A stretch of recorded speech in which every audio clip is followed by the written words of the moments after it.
What's going on, everyone? Welcome back to the Zings Camaro YouTube channel. And today we're gonna go over 5 things I love about my Camaro and 5 things I dislike about my Camaro.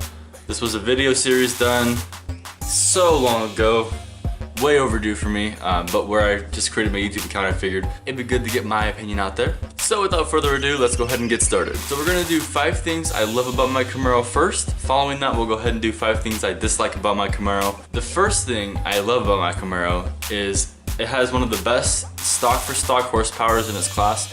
Sounds kind of cliche, but it's true.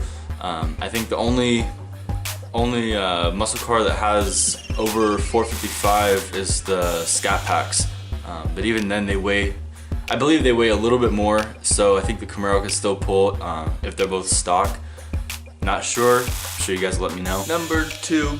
The second thing I love about my Camaro is that it has the heated and cool seat function. I know you do have to have the higher trim in order to have the leather cool as well as heated, but I get very hot very easily, and so I like to keep cool. I also get really cold too.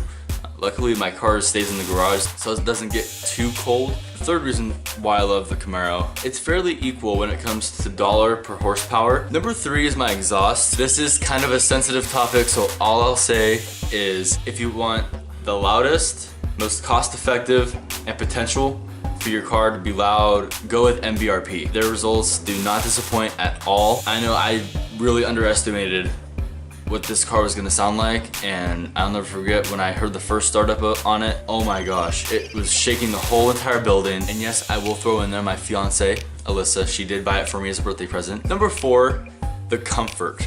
I love the comfortability in this car. I'm 6'2", so yes, I'm not a giant, but I'm taller than average, and I fit very comfortably in this car. My head, I'm not driving with my head like this. The seat goes down a lot, so if you are on the taller end, you do have a lot of headroom at the end. I mean, normally I do my hair with gel in it, so my hair sticks up an extra 2 to 3 inches, and even then, I don't have to duck down at all. The legroom on it's great. I get a lot of people that tell me, oh, you know, the back seat is tiny. Okay, I'm not getting this car to commute with children. This car is for me and my passenger. No one is really gonna ride in the back seat.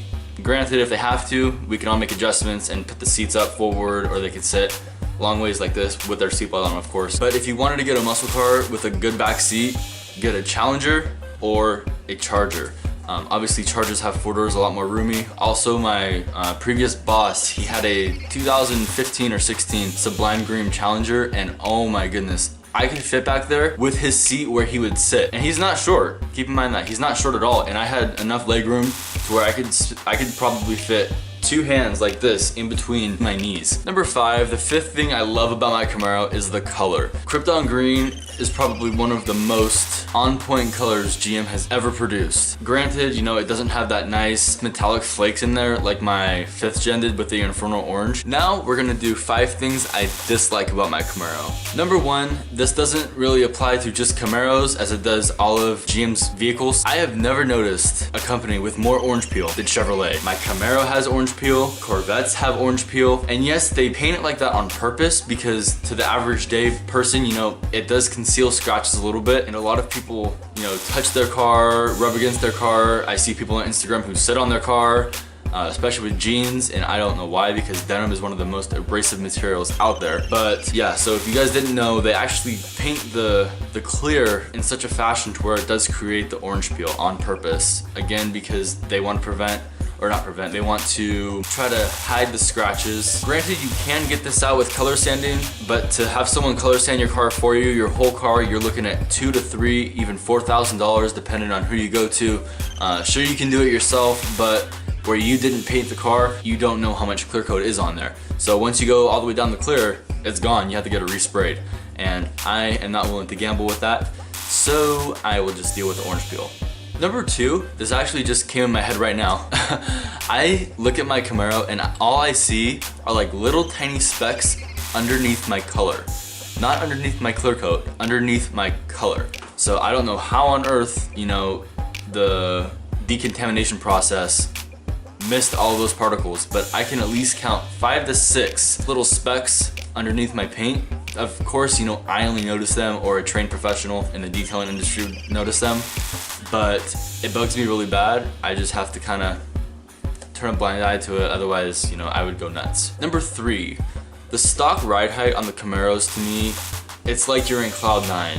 You know, I have different sized tires, so mine doesn't look as high. Even with my 315 35s in the back, you know, I still have a huge wheel gap. One thing, the GM, lower your vehicles. Number 4, the stock exhaust sounds aggressive, don't get me wrong, but I totally think that they could have done way better. If they would have made it to where they didn't crimp right before the muffler, as well as have a nice solid pipe without crimping in the front at all even too, it would sound so nice, especially with your NPP, because if you don't want, you know, the loud noise going through the outer tip, all you have to do is push a button and it goes through a muffler. But having the crimps in the exhaust, and I believe it's only either a 2 or 2.5 inch pipe, I'm not sure, but it definitely quiets it down a lot. Granted, a lot of people daily drive their Camaros, a lot of people don't want a loud car, and I respect that. Number 5, so I'm not sure if this is just for my Camaro or if all of you guys notice it too, but after I'm done washing the car, by the tail lights,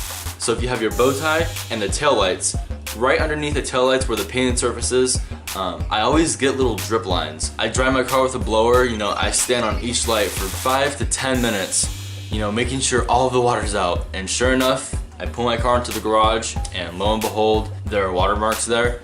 But the bad thing is, you can't really see them until your car gets dirty. So I'll take my car to a car show and I'll notice them. And yes, you know, they just wipe off with detail spray and stuff like that too. But I expect a nice clean car.